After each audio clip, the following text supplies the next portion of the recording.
प्राकृतिक खेती में जब हम बात करते हैं तो प्राकृतिक खेती में सबसे महत्वपूर्ण जो चीज है वो है हमारी देसी गाय। और देसी गाय को हम लोगों ने आज से नहीं पाल ले, और न देसी गाय हमने या आपने किसी ने विकसित की है। देसी गाय हमारे जो ऋषि मुनि हैं उनसे पहले के ही ये देसी गाय हमारे देश में पाई जाती है। कहा तो ये जाता है सनातनी परंपरा में कि जब समुद्र मंथन हुआ था तो समुद्र मंथन में गाय निकली थी, ठीक है ना। उस समय जब देसी गाय निकली थी, उसी देसी गाय से ब्रह्मा जी की बेटी भी बोला जाता है इसको जो है, तो उसी समय ये देसी गाय निकली और उस देसी गाय के माध्यम से ही प्राकृतिक खेती की ओर हम आगे बढ़ सकते हैं। देसी गाय की हम बात करते हैं तो देसी गाय को हम जो है माता का दर्जा देते हैं। जो हमारी देसी गाय है इसको माता का दर्जा देते हैं, और हम पूरी सृष्टि में आजकल अपने उसमें जो है 3 चीजों को ही माँ का दर्जा देते हैं। पहली जो हमारी अपनी माँ जिससे हम पैदा हुए हैं, हर व्यक्ति की एक माँ होती है जिसकी माँ के कोख से हम जन्म लेते हैं। दूसरी हमारी जो धरती माता जिस पे हम रहते हैं, धरती माता को हम जो एक तरीके से देखें तो भारत माता भी कह सकते हैं क्योंकि हम भारत में रहते हैं। और तीसरा जो है हमारी गौ माता। तो ये तीनों माएँ हैं, और तीनों माएँ की जब हम बात करते हैं तो तीनों माएँ आज जो संकट में।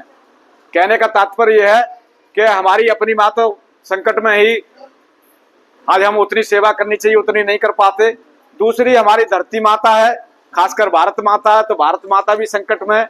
और धरती माता क्यों संकट में कि उसका पोषण खत्म हो रहा है, उसकी उर्वरता खत्म हो रही है।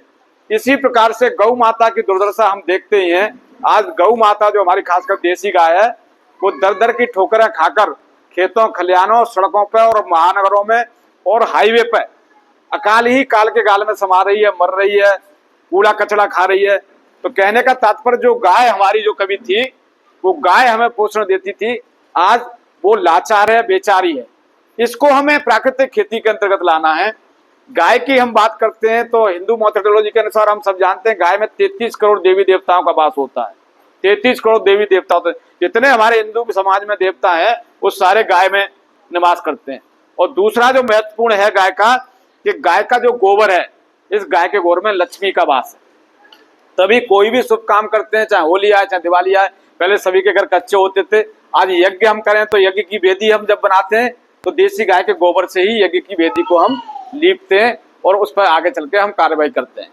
तो गाय की हम बात करते हैं, भारतीय गाय समाज की सच्चाई। गाय गांव और गरीब, गाय गांव और गरीब।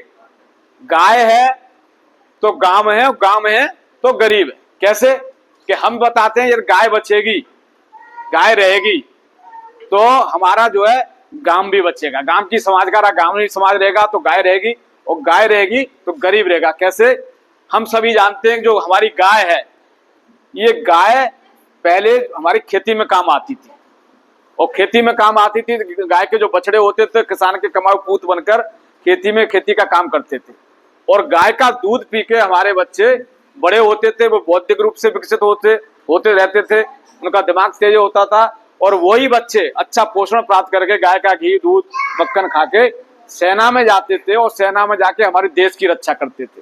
तो कहने का तात्पर्य हमारा देश का किसान खेत और खलिहान में काम करता था। किसान के बेटे देश की सुरक्षा करते थे, सीमाओं पर जाके देश की रक्षा करते थे इसी गाय का दूध पीकर।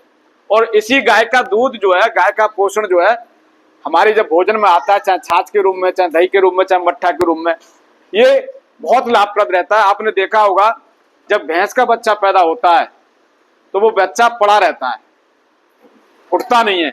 और गाय का जब बच्चा पैदा होता है तो एकदम उठ के दौड़ने लगता है। तभी कहते थे कि बचपन में गाय का दूध पिलाओ बच्चों को, क्योंकि गाय के दूध में चिकनाई कम होती है, जो वसा होती है, फैट होती है, घी होता है, वो छोटे कण होते हैं। भैंस के दूध में 8.5% और 9% तक फैट होती है, गाय के दूध में 3.5 और 4%, 5% तक फैट होती है। और वो इतनी हल्की होती है कि बहुत जल्दी पच जाती है, बहुत जल्दी पतला होता है, पच जाता है। और पच जाने के बाद दूसरी चीज होती है कि गाय के दूध में कैरोटीन ज्यादा होती है। कैरोटीन होती है मतलब विटामिन ए। ये कैरोटीन क्या काम करता है, हमारी आंखों की रोशनी बढ़ाता है। इसलिए पहले जब आपने देखा था कि पहले जब हम गाय पालते थे तो गाय पालने को ज्यादातर जो हिंदू होते थे वो लोग गाय पालते थे।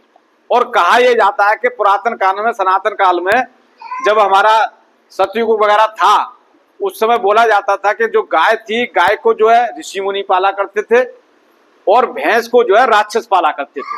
राक्षस क्या करते थे, भैंसे का मांस खाते थे, भैंस का दूध पीते थे। तो उनकी बुद्धि और शरीर तो बलशाली होता था, बुद्धि में मोटे होते थे। और जो हमारे ऋषि मुनि थे, ये लोग गाय का दूध पीते थे, गाय का मक्खन खाते थे, तो इनका दिमाग तेज होता था, बुद्धि से तेज होते थे। तो जीतता वही है जो दिमाग से तेज होता है। शरीर का बल तो आज है, कल खत्म हो जाएगा, पर दिमाग की बुद्धि का व्यक्ति तीक्ष्ण होता है, वही आगे चल के IAS PCS और अच्छा कोई शिक्षक या टीचर बनता है, क्यों, दिमाग से। इसलिए गाय का दूध हम बोलते थे। और पहले हम सभी जानते थे कि जब दूध पीते तो छोटे छोटे रहते थे बच्चे, जब बचपन में जब देखा होगा आपने, तो गाय का दूध कच्चा दूध पीते थे। जब दूध निकला तुरंत गाय का कच्चा दूध पीते थे। तो वो इसलिए पीते थे कि वो जो है गाय का दूध बहुत फायदेमंद रहता था।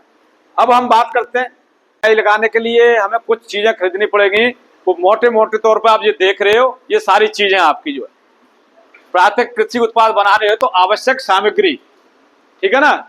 इसमें एक ड्रम चाहिए हमें, नीले वाला 200 लीटर का, आराम से हमें मिल जाएगा बाजार में।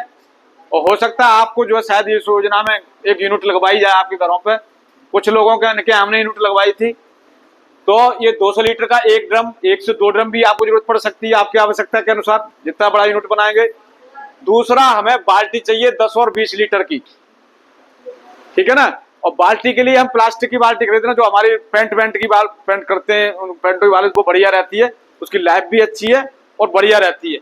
ये हमें 1 से 2 चाहिए। एक टब चाहिए प्लास्टिक का, जैसे हमने यहाँ दिखाया, करीब 50, 60, 70 लीटर उसमें जो है पानी आ जाए, बढ़िया मजबूत, 50 से 100 लीटर वाला। 2 ड्रम चाहिए हमें जो है। एक लकड़े का डंडा बढ़िया सा बना ले हम जो है। एक जूट की बोरी बढ़िया, 3 हो 4 हो, ये हमारे पास बोरी होनी चाहिए। सिलबट्टा चाहिए, जैसे हम चटनी बनाएंगे, लहसुन की चटनी बनाएंगे हम जो है, हरी मिर्च की, और कोई चीजें हम पीसेंगे, इसमें पीछे डालने चाहिए, तो हम मिक्सी में कहाँ तक करेंगे। सिलबट्टा, हमारा भी स्वास्थ्य बढ़िया रह जाएगा, मिक्सी में भी कर सकते हैं। सिलबट्टे से और भी फायदा होगा।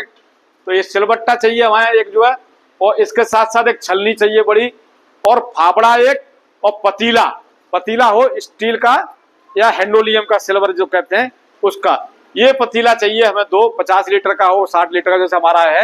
ये नीमास्त्र बनाएंगे, अग्नेयास्त्र बनाएंगे, सारी चीजें बनाएंगे। तो ये इतनी चीजें हमें जो है एक इकाई लगाने के लिए आवश्यक हैं, अपने पास रखनी होगी। तब हम प्राकृतिक कृषि के जो उत्पाद बनाएंगे, जो घटक बनाएंगे, तब हम उनको आगे बना सकते हैं।